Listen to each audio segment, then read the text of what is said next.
Students, कैसे हैं आप सब।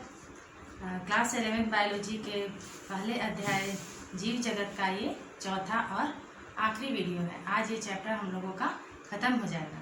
अब तक हम लोगों ने 3 वीडियो में जीव जगत के बारे में काफ़ी कुछ पढ़ा है, जिसमें कि जीव निर्जीव सजीव के लक्षण और बाइनोमियल नोमेनक्लेचर, उनका नामकरण, पहचान, और फिर हम लोगों ने उसका वर्गीकरण, ये सब कुछ पढ़ चुका है। अब आगे हम लोग पढ़ेंगे इसी चैप्टर में आगे जैव विविधता, बायोडाइवर्सिटी। एक टर्म आता है जैव विविधता, बायोडाइवर्सिटी। अब ये जैव विविधता, बायोडाइवर्सिटी क्या है? जैव विविधता ये 2 शब्दों से मिलकर बना है। जैव विविधता, जैव का अर्थ होता है जीवित जीव, और विविधता का अर्थ होता है कि विभिन्नता। मीन्स जितने तरह के जीव पाए जाते हैं विभिन्न प्रकार के, उनके बारे में अध्ययन करना जैव विविधता, बायोडाइवर्सिटी कहलाता है। जैसे पृथ्वी पर पाए जाने वाले समस्त जीवों की जातियों की संख्या को हम जैव विविधता या बायोडाइवर्सिटी कहते हैं। जीवों की कुल संख्या नहीं, जातियों की संख्या। कुल संख्या और जातियों की संख्या में बहुत बड़ा अंतर है। जैसे हमारे आसपास, हमारे पूरे विश्व में बहुत तरह के जीव जंतु, पेड़ पौधे, कीड़े मकोड़े पाए जाते हैं। उनकी कुल संख्या एक होती है और एक विविधता होती है। कुल संख्या कहने का मतलब है कि टोटल कितने जीव पाए जाते हैं, परंतु जैव विविधता कहने का मतलब है कि टोटल कितनी तरह की प्रजातियां, कितनी तरह की जातियां पाई जाती हैं। तो जैव विविधता में हम लोग उनकी जातियों के बारे में पढ़ेंगे कि कितनी तरह की जातियां पाई जाती हैं। कुल संख्या के बारे में नहीं पढ़ेंगे। जैसे कि पहले भी हम लोगों ने पढ़ा था कि 1.7 से 1.8 मिलियन जातियां अभी तक खोजी जा चुकी हैं। इतनी तरह की जातियां अभी तक पाई जाती हैं। इन जातियों में जंतु 70% है और पादप जो है वो 22% है, और सूक्ष्म जीव जो है वो 8% है। तो इसमें हम देखते हैं कि विविधता जो है कि इतनी जो जातियां हैं 1.7 से 1.8 मिलियन में, जंतुओं की जो जातियां हैं वो 70% है, और पादप 22%, सूक्ष्म जीव 8%। और इन 70% जंतुओं में 70% हमारे कीड़े मकोड़े हैं, जो कि आर्थ्रोपोडा एक संघ है जिसमें कि हम कीड़ों मकोड़ों को रखते हैं। आर्थ्रोपोडा एक बहुत ही बड़ा संघ है। पिछले क्लास में हम लोग पढ़े थे संघ, जगत, वर्ग, जो 7 तरह के वर्ग बनाए गए हैं, उन 7 तरह के वर्ग के बारे में पढ़े थे। जैसे कि 11 तरह के संघ है, तो उसी संघ में एक संघ हमारा है आर्थ्रोपोडा। तो ये कीड़े मकोड़े जो है उसी संघ में रखे गए हैं। क्योंकि कीड़े मकोड़े जो है बहुत ज्यादा संख्या में उनमें विविधता पाई जाती है। जितने जंतु है उसका 70% कीड़े मकोड़े ही हैं, इसीलिए उनको हम आर्थ्रोपोडा संघ में रखते हैं। ये क्वेश्चन बहुत ही इंपॉर्टेंट है, इसको हम लोग याद कर लेंगे कि आर्थ्रोपोडा जो संघ है वो सबसे बड़ा संघ माना जाता है। किसी भी कंपटीशन एग्जाम में, नीट में ये क्वेश्चन पूछा गया है कि सबसे बड़ा संघ कौन सा है, तो उसका हम लोग जवाब देंगे कि वो आर्थ्रोपोडा है। और विविधता को इस तरह से एक उदाहरण लेके हम समझते हैं कि जैसे मान लीजिए कोई किसी फॉरेस्ट में आम के 1000 पेड़ हैं। 1000 आम के पेड़ हैं, कुल मिलाकर 1000 आम के पेड़ है वहां पे। लेकिन ये 1000 जो आम के पेड़ की संख्या है, इसे हम विविधता नहीं कहेंगे। इस 1000 में अगर 25 तरह की जातियां पाई जाती हैं आम की, तो इस 25 को ही हम जैव विविधता कहेंगे। 25 को ही बायोडाइवर्सिटी कह सकते हैं। ये 1000 जो है वो आम के पेड़ों की कुल संख्या है। विविधता को बहुत अच्छे से समझेंगे, क्योंकि इसमें डिफरेंस को अच्छे से समझ लेंगे, क्योंकि इसमें बहुत ही कंफ्यूजन होता है कि कुल संख्या को कहते हैं या वैरायटी को कहते हैं, जाति को कहते हैं। तो ये जो आम के पेड़ की कुल संख्या 1000 है, परंतु उसमें जातियों की संख्या मात्र 25 ही है। बहुत वैरायटी के आम पाए जाते हैं, जैसे लंगड़ा आम हुआ, दशहरी आम हुआ, तो उसमें हमारे 25 तरह का अगर वैरायटी है 1000 में, तो अगर कोई पूछे कि इस आम के पेड़ में कितनी विविधता है, तो उसको हम 25 कहेंगे। 25 जो जाति है वो विविधता कहलाएगी। ये 1000 जो है वो आम के पेड़ की कुल संख्या है।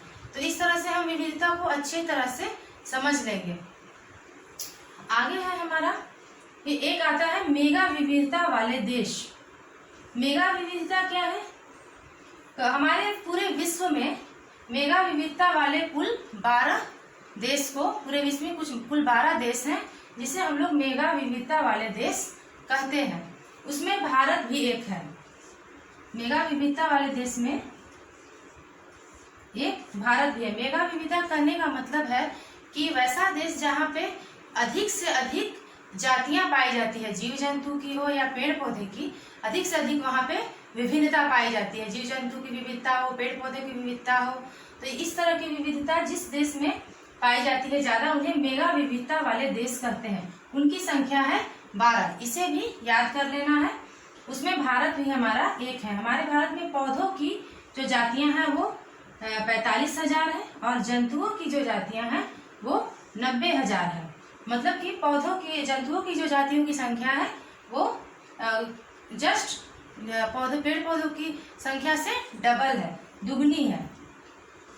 इस तरह से हमारा ये बायोडाइवर्सिटी, जैव विविधता का कॉन्सेप्ट क्लियर हो गया।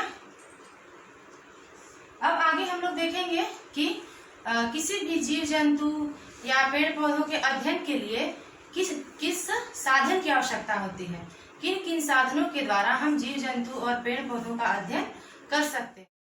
अब हम देखेंगे कि जीवों के अध्ययन के क्या क्या साधन हो सकते हैं। जितने भी जीव हैं, हमारे आसपास पेड़ पौधे हैं या जीव जंतु हैं, जो भी, अगर उनका हमें अध्ययन करना है तो हम किन किन साधनों का उपयोग करके अध्ययन कर सकते हैं। उसमें हमारा पहला साधन है संग्रहालय, या इंग्लिश में इसको बोलते हैं म्यूजियम। तो म्यूजियम संग्रहालय एक ऐसा जगह है जहाँ पे क्या होता है कि जीवों को मृत करके वहाँ पे सुरक्षित रखा जाता है। वहाँ पे जीवित जीव नहीं रखे जाते। इस चीज को एकदम समझ लेना है अच्छे से कि संग्रहालय में जीवित जीव को नहीं रखा जाता है, मृत जीव को रखा जाता है। इससे हमारा क्वेश्चन भी आता है। एक नीट में क्वेश्चन आया था कि संग्रहालय में किस तरह के जीव रखे जाते हैं, जीवित, मृत। तो उसमें संग्रहालय में जो भी जीव रखे जाते हैं उनको मृत करके सुरक्षित उसको रखा जाता है। अवशेष हुए कोई भी जानवर के, कीड़े मकोड़े के, या फिर अगर बड़े जीव जंतु हैं तो उनके कंकाल को वहाँ सुरक्षित रखा जाता है। और छोटे हैं, चिड़िया है या कोई है, तो उसको एक छोटे जार में, पारदर्शी जार में एक प्रिजर्वेटिव को, लिक्विड को डाल के उसके अंदर उस पक्षी को सुरक्षित रखा जाता है ताकि उसमें सड़े गले नहीं हो। और अगर बड़ा जीव जंतु है तो उसका कंकाल को उसको सुरक्षित रखा जाता है। कीड़े मकोड़े हैं तो उनको मार के, सुखा के, उनको पिन लगा के उसको संग्रहालय में, इस तरह से हर तरह के जीव जंतुओं को सुरक्षित रखने का एक अपना अपना मेथड है, अपना अपना तरीका है। उसी तरीके से उस संग्रहालय में उसको रखा जाता है। संग्रहालय जो हमारे स्कूल है, कॉलेज है, शैक्षणिक संस्थान है, वहाँ पे अध्ययन की दृष्टिकोण से बनाए जाते हैं कि जिससे कि हम लोगों को जीव जंतुओं, पेड़ पौधे के बारे में अध्ययन करने में सुविधा होती है। अगर हमें किसी भी पेड़ पौधे की विविधता के बारे में जानना है, उसकी विशेषता के बारे में जानना है और जीव जंतु के बारे में जानना है तो हम संग्रहालय में जाएंगे। जैसे कि हम लोग हमारे स्कूल में हमने देखा होगा कि एक जार में विभिन्न तरह के जीव जंतु को रखा जाता है। हम लोग प्रैक्टिकल वगैरह में करते हैं। तो इस तरह से संग्रहालय में हम मृत जीवों को सुरक्षित करके, प्रिजर्व करके उसमें रखते हैं और उनका अध्ययन करते हैं। अब कुछ प्रमुख संग्रहालयों के नाम हैं जो कि हम लोगों को याद कर लेना है और इसकी जानकारी होनी चाहिए। ये बहुत ही इम्पोर्टेंट है, इसको नोट कर लेना है और इसको भी याद भी कर लेना है। पहला है हमारा नेचुरल हिस्ट्री म्यूजियम, वो कहाँ स्थित है? लंदन में। दूसरा है फॉरेस्ट म्यूजियम, अंडमान निकोबार में स्थित है। तीसरा है हमारा प्रिंस ऑफ वेल्स म्यूजियम, ये मुंबई में स्थित है। और चौथा है इंडियन म्यूजियम जो कि कोलकाता में स्थित है। और भी बहुत सारे प्रमुख संग्रहालय हैं, हमने अभी सिर्फ 4 का ही यहाँ पे नाम दिया है, जिसको कि नोट डाउन कर लेना है, याद कर लेना है। अब ये हो गई संग्रहालय जो हमारा पहला अध्ययन के साधन थे। अब दूसरा है प्राणी उपवन या चिड़ियाघर, इसे इंग्लिश में जू बोलते हैं। ये प्राणी उपवन या चिड़ियाघर जो है ये यहाँ पे मृत जीवों को नहीं रखा जाता है, यहाँ पे जीवित जीव को सुरक्षित रखा जाता है। जीवित जीवों को उनके प्राकृतिक आवास में रखते हैं। प्राकृतिक आवास में अध्ययन के दृष्टिकोण से रखा जाता है, जहाँ वे रहते हैं, उनका रहन सहन, उनका प्रजनन, कैसे वातावरण में उनका रहन सहन होता है, कैसे वातावरण में वो प्रजनन करते हैं, वो कैसे रहते हैं, इसके बारे में अध्ययन करने के लिए हम लोग प्राणी उपवन या चिड़ियाघर बनाते हैं। चिड़ियाघर या प्राणी उपवन हमारे मनोरंजन के लिए नहीं होता, ये अध्ययन के दृष्टिकोण से बनाया जाता है, जिसमें कि हम जीवों को रखते हैं और उनका पूरी तरह से उसका स्टडी करते हैं कि एक एक जीव जंतु के बारे में, कि उसका जीवन चक्र कैसा है, वो कब कितने उम्र में वो प्रजनन करता है, किस तरह का उसका भोजन होता है। तो उसको ऐसा इन्वायरमेंट, ऐसा वातावरण देते हैं जैसे कि वो अपने वो मूल आवास में है, उस तरह का हम इन्वायरमेंट ऐसा बनाते हैं, आवास, प्राकृतिक आवास ऐसा देते हैं जैसा कि लगे कि वो अपने मूल रूप से अपने आवास में रह रहा है। इस तरह से हमारा ये अंतर इसमें है संग्रहालय और प्राणी उपवन में, कि संग्रहालय में मृत जीवों को प्रिजर्वेटिव सुरक्षित करके रखा जाता है, प्रिजर्वेटिव डाल के, परंतु प्राणी उपवन या चिड़ियाघर में क्या होता है कि इसमें हम लोग जीवों को उसके प्राकृतिक आवास में उनको सुरक्षित रखते हैं अध्ययन के दृष्टिकोण से, ताकि उनके पूरे जीवन के बारे में हम अच्छे से अध्ययन कर सकें। अब हमारा आगे है, आखिरी है जीवों का अध्ययन के साधन में कुंजी अथवा चाबी या की। तो ये कुंजी या चाबी जो है, इसको किस तरह से हम उपयोग करते हैं अध्ययन के लिए, कि किसी भी जीव के बारे में जानने में ये हमारी सहायता करता है। ये जैसे मान लीजिए कि कोई जीव हमको कहीं से, कोई भी जीव हमको मिल गया है, तो अब इसके बारे में जानना है कि ये जीव क्या है, कैसा है, ये जल में रहता है, स्थल में रहता है, इसके विशेषताएं क्या हैं, तो उसके बारे में जानना है। तो हमको ये कुंजी या चाबी उसमें मदद करता है। समानताओं और असमानताओं के आधार पे हम पता करते हैं कि ये जीव कौन सा है, कैसा है। विभिन्न प्रकार के लक्षण, जैसे कि मान लीजिए कोई जीव हमको मिला, तो सबसे पहले उसमें देखेंगे कि उसका जो स्किन है वो कैसा है, सूखा है या गीला है, किस तरह की उसकी जो स्किन में ऊपर की चमड़ी जो है वो कैसी है, चिपचिपी है या ड्राई है बिल्कुल। तो अगर उसकी चमड़ी चिपचिपी है, हाँ या ना में उसमें देखते हैं। अगर चिपचिपी है, हाँ है या ना है। अगर चिपचिपी है तो हो सकता है वो जलीय होगा। अगर चिपचिपी नहीं है तो फिर हम उसको, वो स्थलीय होना चाहिए। तो चिपचिपी अगर है तो वो जलीय हो सकता है, लेकिन अगर नहीं है तो फिर दूसरे गुण पे विचार करेंगे। अगर चिपचिपी नहीं है तो वो स्थलीय है। तो स्थलीय है तो उसके शरीर पे बाल है कि नहीं, रोवे है कि नहीं। अगर रोवे है तो कोई फिर दूसरे पे विचार करता है। अगर नहीं है तो हो सकता है वो छिपकली हो या कोई और जंतु हो। तो फिर अगर रोवे हैं तो फिर और दूसरे गुण के बारे में सोचेंगे कि उसके मतलब उंगलियां कैसी हैं, उसके डिजिट्स कैसे हैं, हथेलियां कैसी हैं, हाथ पैर कैसे हैं, 2 पैर वाला है या 4 पैर वाला है। तो इस तरह से हम लोग उसका एक एक करके गुणों का अध्ययन करते हुए समानता असमानता को मिलाते हुए और आगे बढ़ते चले जाते हैं और उसको संबंधित करते हैं कि वो आखिर किस तरह का जीव है। अगर कोई जीव हमको कहीं से मिलता है अवशेष के रूप में या मृत रूप में या किसी भी तरह से, तो उसको हम लोग कुंजी के माध्यम से पता करते हैं कि वो जीव आखिर कौन सा जीव है, किस तरह का जीव है, जलीय है, स्थलीय है या किस तरह का है। तो इस तरह से हम लोगों को ये जीवों के अध्ययन के लिए विभिन्न तरह के जो साधन है हमारी मदद करते हैं। अभी तक हम लोग जीवों के अध्ययन के साधन के बारे में पढ़ रहे थे। तो सबसे पहला साधन था हमारा संग्रहालय, दूसरा था उपवन, जैविक उपवन, और तीसरा था कुंजी, और उसके बाद है हमारा नियम पुस्तिका। नियम पुस्तिका ये भी जो है जीवों के अध्ययन के एक साधन है। नियम पुस्तिका मैनुअल्स, ये एक ऐसी पुस्तिका है, ऐसा बुक है जिसमें किसी जीव का विस्तृत वर्णन होता है। किसी जीव के बारे में उसमें हमको पूरी जानकारी उस पुस्तिका में मिल जाती है कि वो जीव कैसा है, क्या है, उसकी विशेषताएं क्या हैं, वो किस क्षेत्र में पाया जाता है।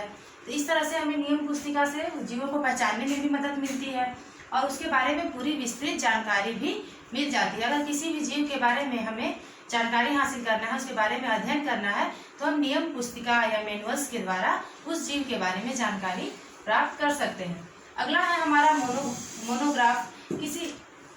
मोनोग्राफ एक ऐसा बुक है, ऐसी पुस्तक है जिसमें किसी एक टेक्सॉन के बारे में पूरी जानकारी उसमें होती है। अगर किसी भी टेक्सॉन के बारे में हमें जानकारी प्राप्त करना है तो हम मोनोग्राफ के द्वारा उस टेक्सॉन के बारे में जानकारी प्राप्त कर सकते हैं। अगला है हमारा सूची पत्र, कैटलॉग। ये भी हमें अध्ययन करने में सहायता करता है, ये भी अध्ययन के साधन है।